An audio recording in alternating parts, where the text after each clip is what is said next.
नमस्कार दोस्तों, एक बार फिर से आपका हमारे YouTube चैनल सुभाष 82 39 40 55 78 पर हार्दिक स्वागत है, अभिनंदन है। उम्मीद करता हूँ कल introduction of computer and types of computer जो अपन ने पढ़ा था वो आपको अच्छे से समझ में आया होगा, और ये भी उम्मीद करता हूँ कि आपने हमारे चैनल को लाइक और सब्सक्राइब जरूर किया होगा, और साथ ही बेल आइकन को भी जरूर दबा दें ताकि जो नए वीडियोस हैं हमारे वो आप तक पहुंचते रहें।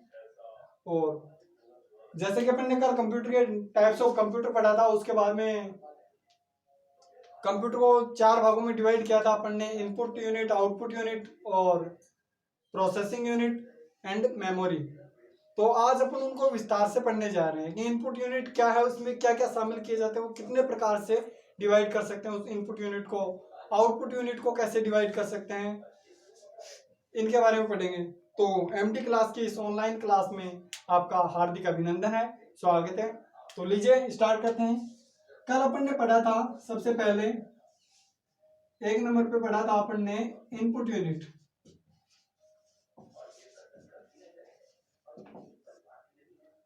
नंबर 2 पे था आउटपुट,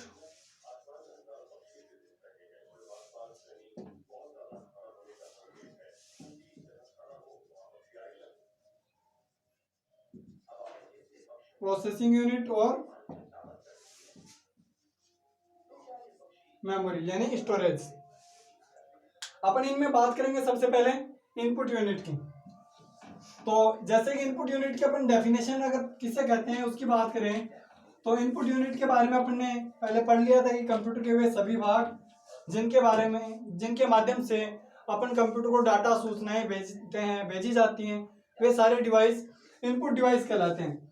जैसे इनमें एग्जांपल के तौर पे सबसे पहले लेते हैं अपन कीबोर्ड। 1 नंबर का पॉइंट 1 है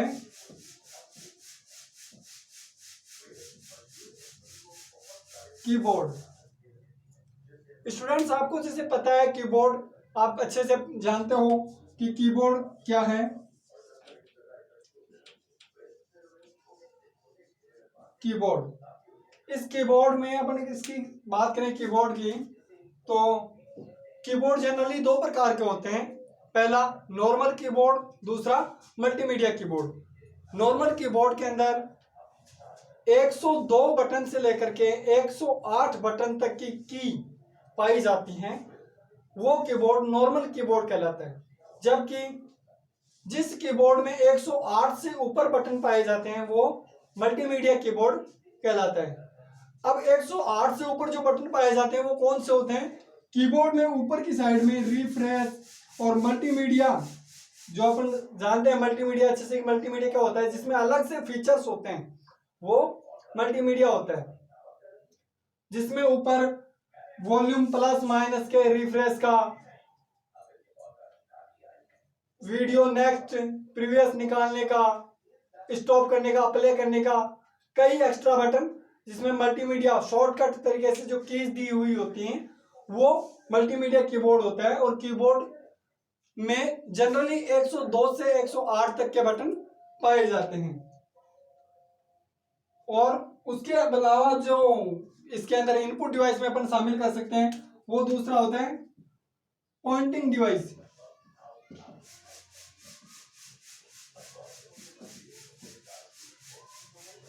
पॉइंटिंग डिवाइसेस में अपन कई प्रकार की डिवाइस ले सकते हैं। पॉइंटिंग डिवाइस में जैसे माउस है। कंप्यूटर में अगर अपन कंप्यूटर यूज करें डेस्कटॉप वाला तो अपन माउस काम में लेते हैं। लैपटॉप यूज करते हैं तो उसमें अपन अपने फिंगर से उसको माउस को कंट्रोल करते हैं, तो उसको अपन टच पैड बोलते हैं। उसके बाद में आता है ट्रैक पॉइंट, ट्रैक बॉल, ऐसे कई प्रकार के पॉइंटिंग डिवाइस होते हैं जिनके थ्रू अपन माउस का ही वो सारा काम करता है। जैसे जॉयस्टिक है, जॉयस्टिक यानी कि जो गेम खेलने के लिए काम में आता है, अपन उसको अप डाउन नेक्स्ट प्रीवियस करने के लिए काम में लेते हैं। ये सब इनपुट डिवाइस है। जैसे पॉइंटिंग डिवाइस में अपन काम में ले तो पहला माउस, दूसरा टच पैड,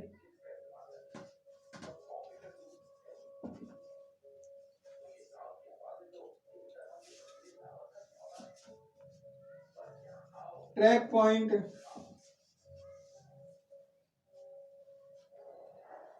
जॉयस्टिक आदि, ये सब इनपुट डिवाइस हैं। इनपुट डिवाइस में भी कौन से? Pointing device. उसके अलावा अपन इसमें ले सकते हैं स्कैनर इनपुट में, जिसमें अपन कोई भी फोटो, कोई भी कॉपी रख के अपन उसको स्कैन कर सकते हैं, कंप्यूटर में ले सकते हैं। ये सारे इनपुट डिवाइस हैं। उसके अलावा अपन बात करें तो इनपुट डिवाइसेस के अंदर मिडी डिवाइस आता है एक, और मैग्नेटिक करेक्ट रेफरेंसेस आता है, और उसके साथ में अपना आता है एक OMR ऑप्टिकल मार्क रीडर, एक आता है OCR ऑप्टिकल कैरेक्टर रीडर, जो कैरेक्टर्स को रीड करता है। अपनी जो OMR सीट होती है जिसको अपने एग्जाम वगैरह देने में यूज करते हैं, उसको रीड करने में, चेक करने में काम आता है। ये सब भी इनपुट डिवाइस हैं। उसके बाद में अपन आते हैं आउटपुट डिवाइसेस में।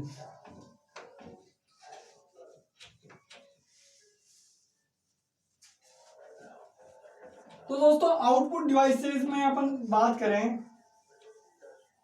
तो आउटपुट डिवाइस क्या है? बताया था कल आपको कि वे सभी उपकरण जिनके माध्यम से कंप्यूटर कैलकुलेशन करने के बाद में हमें रिजल्ट देता है, वे सभी आउटपुट डिवाइस कहलाते हैं।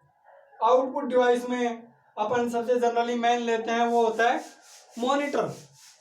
मॉनिटर दो प्रकार के होते हैं स्टूडेंट्स। मॉनिटर यहाँ पर दो प्रकार के होते हैं, तो CRT मॉनिटर और दूसरा होता है flat panel monitor. CRT monitor यानी आपने देखा होगा पहले, अभी तो जनरली कम यूज में आता है, लेकिन पहले देखा होगा ज्यादातर ये CRT मॉनिटर यूज किए जाते थे। अपने घर पे जो टीवी रखा होता है, टेलीविजन रखा होता है, उस टाइप का एक इंस्ट्रूमेंट डिवाइस आता था जो कंप्यूटर में यूज होता था, उसको वो अपन बोलते थे CRT मॉनिटर। ये CRT मॉनिटर परंपरागत आउटपुट डिवाइस रहा है। ये एक टीवी के समान होता है। मैंने पहले बताया आपको कि टीवी के जैसा मॉनिटर आता था।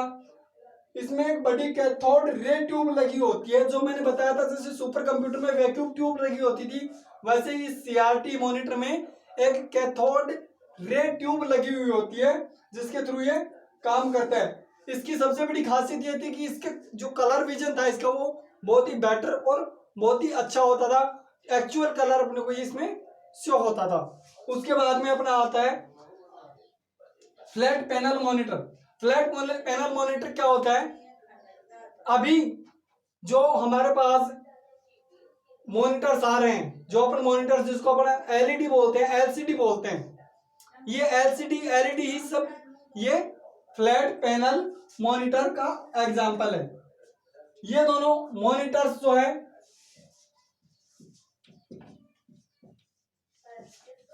CRT मॉनिटर और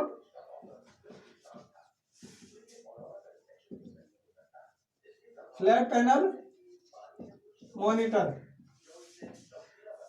उसके बाद में आउटपुट की बात करें अपन तो प्रिंटर।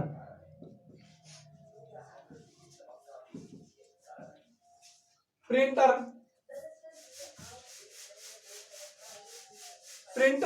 वैसे तो दो प्रकार के होते हैं, इंपैक्ट प्रिंटर और नॉन इंपैक्ट प्रिंटर।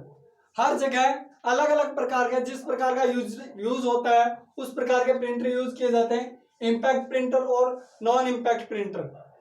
फिर अलग अलग इनका प्रिंटर्स के अलग अलग टाइप्स हैं। इंपैक्ट प्रिंटर्स भी कई प्रकार के होते हैं, नॉन इंपैक्ट प्रिंटर्स भी कई प्रकार के होते हैं। जैसे अगर अपने इंपैक्ट प्रिंटर को अगर प्रिंटर में अगर बात करें तो पहला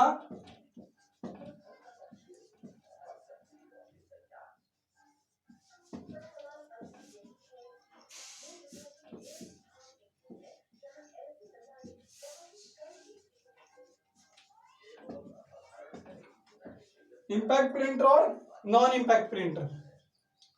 अब अपन अगर इसको मेथड को अगर डिवाइड करें इंपैक्ट प्रिंटर को, तो इंपैक्ट प्रिंटर में सबसे पहला ये इंपैक्ट प्रिंटर होता है, वो दो प्रकार का होता है, एक तो कैरेक्टर प्रिंटर और दूसरा लाइन प्रिंटर।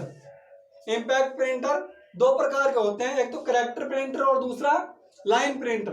कैरेक्टर प्रिंटर अपन ने जनरली देखा होगा पोस्ट ऑफिस में, कि जो अपन स्पीड पोस्ट करवाते हैं उसके बाद में जो इसकी अपने को स्लिप मिलती है तो उसमें स्टेप बाय स्टेप एक एक अक्षर छपता है। जिस प्रकार से स्टेनो में वन बाय वन एक एक अक्षर छपता है, उसी प्रकार कैरेक्टर प्रिंटर में भी वन बाय वन एक एक अक्षर छपता है। तो ये तो होता है कैरेक्टर प्रिंटर, जो कि एक इम्पैक्ट प्रिंटर का उदाहरण है। दूसरा होता है लाइन प्रिंटर, इसका एग्जांपल। इम्पैक्ट प्रिंटर का second part line printer. Line printer में क्या होता है कि कैरेक्टर प्रिंट में तो एक एक step to step A B C, पहले ए छपेगा फिर बी फिर सी प्रिंट होगा, स्टेप टू स्टेप प्रिंट होता है। जबकि लाइन प्रिंटर में कंप्लीट एक लाइन एक साथ प्रिंट होती है, तो ये लाइन प्रिंटर होता है। उसके बाद में अपन नॉन इम्पैक्ट प्रिंटर की बात करें तो नॉन इम्पैक्ट प्रिंटर जो है वो भी तीन प्रकार से अपन इसको डिवाइड कर सकते हैं। इसमें इंकजेट प्रिंटर होता है, उसके बाद में अपन बात करें तो थर्मल प्रिंटर होता है, और जैसे अपन ना कॉपी फोटोकॉपियर आता है, इसमें लाइन प्रिंटर यूज होता है। फिर उसके बाद में अपन बात करते हैं आउटपुट डिवाइस, और जैसे प्लॉटर है, बताया था कल भी, स्पीकर है, मल्टीमीडिया प्रोजेक्टर है, फैक्स मशीन है, और मोडेम है। अब मोडेम दोस्तों आपने देखा होगा, मोडेम क्या होता है? मोडेम एक ऐसा डिवाइस होता है जो इंटरनेट चलाने के काम में आता है। ये इनपुट और आउटपुट दोनों का काम करता है। मोडेम दो प्रकार के होते हैं जनरली, एक तो मॉड्यूलेशन और एक होता है डीमॉड्यूलेशन। मॉड्यूलेशन और डीमॉड्यूलेशन।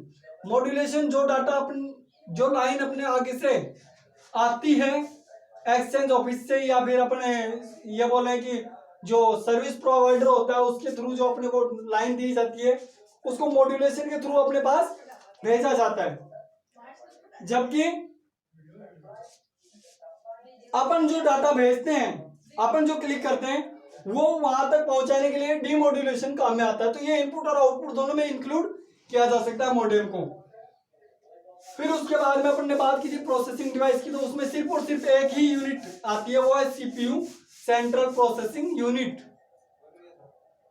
और उसके बाद में बात करें अपन इसका चौथा पार्ट जो अपन ने बताया था, मेमोरी।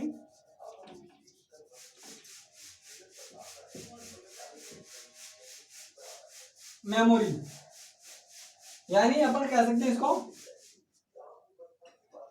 स्टोरेज। मैंने बताया था मेमोरी की कल इकाइयां तो मैंने बता दी थी आपको, इसको किस में मापते हैं। जैसे लिक्विड को लीटर में मापते हैं, वजन को वेट को अपन केजी में मापते हैं, ग्राम में मापते हैं। वैसे इसकी बता दी थी कल। सबसे छोटी बिट होती है, फिर बाइट, फिर किलोबाइट, फिर मेगाबाइट, फिर गीगाबाइट और फिर टेराबाइट। अब अपन बात करते हैं इस मेमोरी को डिवाइड के जो कर रखा है उसका।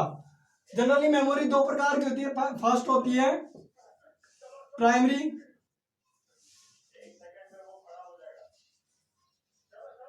और सेकंड होती है सेकेंडरी।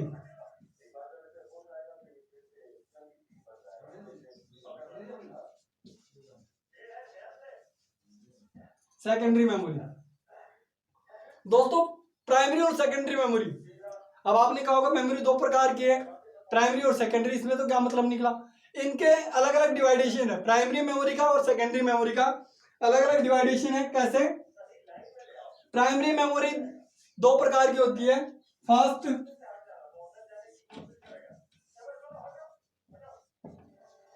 रैम और सेकंड रोम। नाम आपने पहले भी सुना होगा कहीं, रैम और रोम। इसका पूरा नाम होता है रैंडम एक्सेस मेमोरी। रैम का पूरा नाम होता है रैंडम एक्सेस मेमोरी, और इसका होता है रीड ओनली मेमोरी।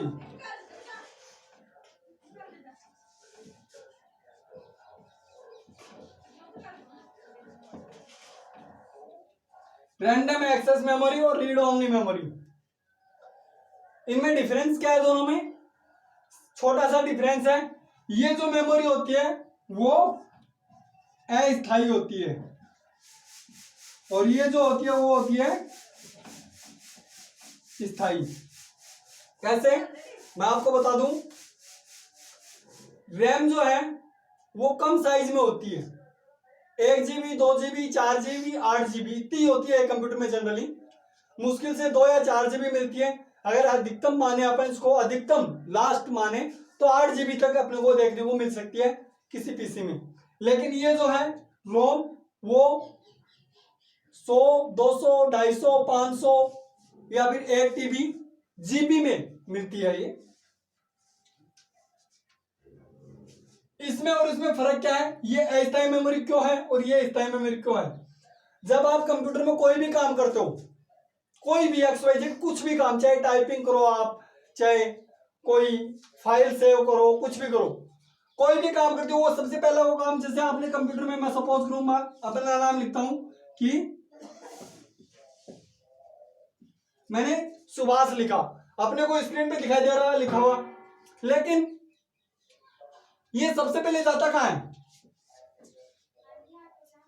सबसे पहले कहां जाता है, रैम में। रैम क्या है, एक अस्थायी मेमोरी है, नॉन वॉलेटाइल मेमोरी। कौन सी मेमोरी है, नॉन वॉलेटाइल मेमोरी यानी अस्थायी मेमोरी। ये इसमें सेव रहता है कब तक, जब तक आप इस फाइल को, इस जो काम आपने किया है कोई भी काम, उस काम को कंप्यूटर में सेव नहीं कर देते, तब तक वो आपकी रैम की मेमोरी में रहता है। जैसे इसको सेव करोगे, ये यहां से ट्रांसफर होकर के रोम में आएगा। जैसे मान लो ये 2 GB की मेमोरी है, इसमें आपने ये टाइप किया तो ये 1.98 GB शेष रह गई, थोड़ी सी मेमोरी ये भर गई, लेकिन आपने इसको सेव किया तो ये डाटा यहां से ट्रांसफर होकर के रोम में आ जाता है, ये आपकी बिल्कुल खाली होकर के वापस 2 GB हो जाती है। जैसे ही सेव करोगे, सेव होके वो रोम में आ जाएगा। फिर से जाओ बेटा। फिर जब आपको जरूरत पड़े उसके अनुसार कभी भी आप इसको दोबारा से ओपन करके देख सकते हो, खोल के देख सकते हो, उसमें चेंज कर सकते हो, एडिट कर सकते हो एंड व्यू भी कर सकते हो, आप उसको यूज कर सकते हो जब तक वो रोम में, रैम में है तब तक। अगर अनफॉर्चुनेटली दुर्भाग्यवश आपका कंप्यूटर हैंग हो जाता है, लाइट चली जाती है, कोई वायर हिल जाता है, या किसी और टेक्निकल प्रॉब्लम के कारण आपका कंप्यूटर बंद हो जाता है, तो जो भी आपने काम किया है, चाहे वो कितना भी हो, आधा घंटे का, 1 घंटे का, 2 घंटे का, या फिर 5 मिनट का, वो सारा काम आपका डिलीट हो जाता है, यानी रद्द हो जाता है, निरस्त हो जाता है। और अगर उसको आपने सेव कर दिया, फिर उसके बाद में अगर लाइट चली जाती है, कंप्यूटर ऑफ हो जाता है, कंप्यूटर हैंग हो जाता है, तो आप उसको रीस्टार्ट कर सकते हो, तो वो काम आपको वैसे का वैसा मिल जाएगा, अगर उसको आपने सेव किया है तो। इसलिए ये रैम को अपन अस्थायी बोलते हैं, क्योंकि इसमें अगर कंप्यूटर बंद हो जाता है तो आपका किया हुआ काम वापस आपको नहीं मिलता है, वो मेहनत आपको दोबारा करनी होती है।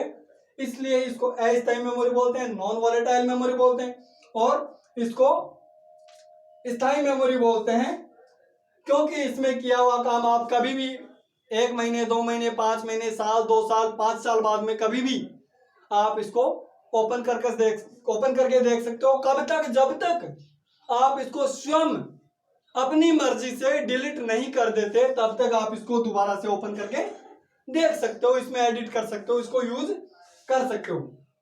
ये तो थी प्राइमरी मेमोरी। प्राइमरी मेमोरी के 2 पार्ट, रैम और ROM, random access memory, read only memory, ठीक है। फिर सेकेंडरी मेमोरी लेते हैं। सेकेंडरी मेमोरी क्या होती है, वो मेमोरी, ये प्राइमरी मेमोरी ऑलरेडी कंप्यूटर में होती है, अपने जो सीपीयू होता है उसमें ऑलरेडी लगी हुई होती है। फिर सेकेंडरी मेमोरी क्या होती है, अपनी जरूरत के हिसाब से जो मेमोरी कंप्यूटर में एक्स्ट्रा लगाई जाती है, एक्स्ट्रा अतिरिक्त रूप से, वो सेकेंडरी मेमोरी है। जैसे मैं एग्जांपल के तौर पे बताऊं कि सपोज करो कि यहां पे एक अपन 1 kg का बाट रख रखा अपन ने, ठीक है। अब ये 1 kg तो ऑलरेडी इसमें रखा हुआ है अपने बैग में, सपोज करो अपने बैग में 1 kg रखा हुआ है। अपने को इतनी ही जरूरत थी, या 1 kg अपन मैं यूं बात कर लूं कि नमकीन रखी हुई है अपने बैग में, अपने को इतनी जरूरत थी कि 1 kg नमकीन अपने पास है, लेकिन फिर अपनी आवश्यकता के अनुसार अपन ने इसमें 500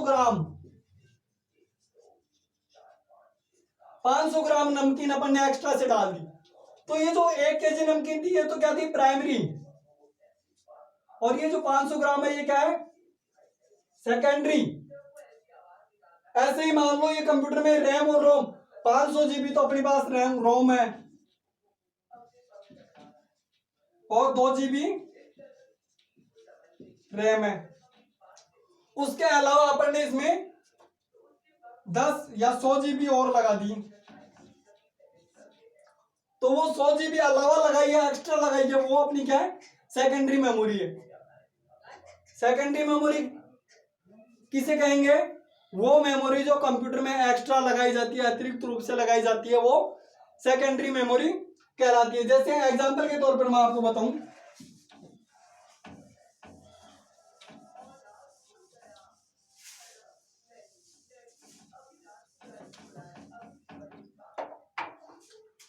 एग्जाम्पल के तौर पे मैं बता दूं आपको, पेन ड्राइव, सभी जानते होंगे पेन ड्राइव क्या होता है, मेमोरी कार्ड, कार्ड रीडर जिसमें अपन मेमोरी कार्ड डाल के लगाते हैं, सीडी जानते होंगे, डीवीडी जानते होंगे, एक पहले चलता था फ्लॉपी, सीडी और डीवीडी से पहले फ्लॉपी, या फिर एक एक्सटर्नल हार्ड डिस्क और आती है।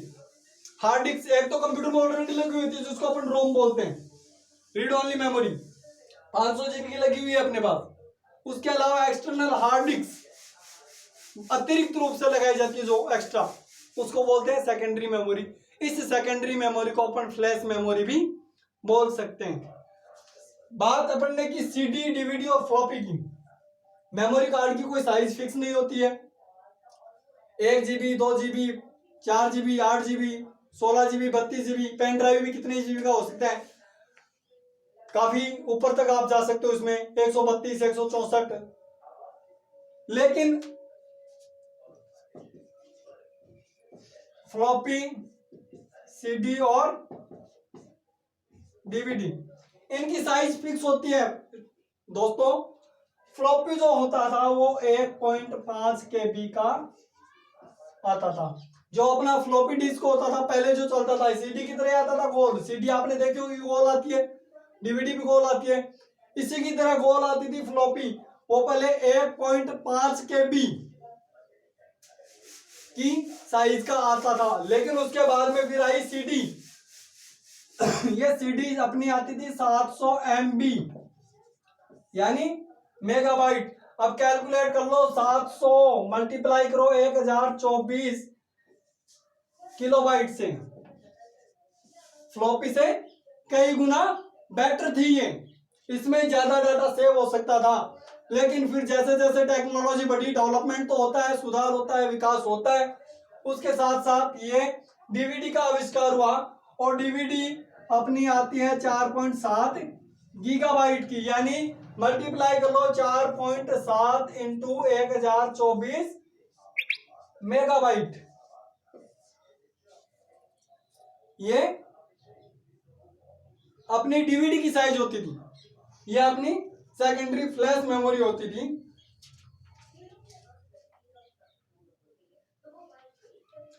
उसके अलावा इसमें अपन सेकेंडरी मेमोरी में मैग्नेटिक डिस्क भी ले सकते हैं, ऑप्टिकल डिस्क भी ले सकते हैं।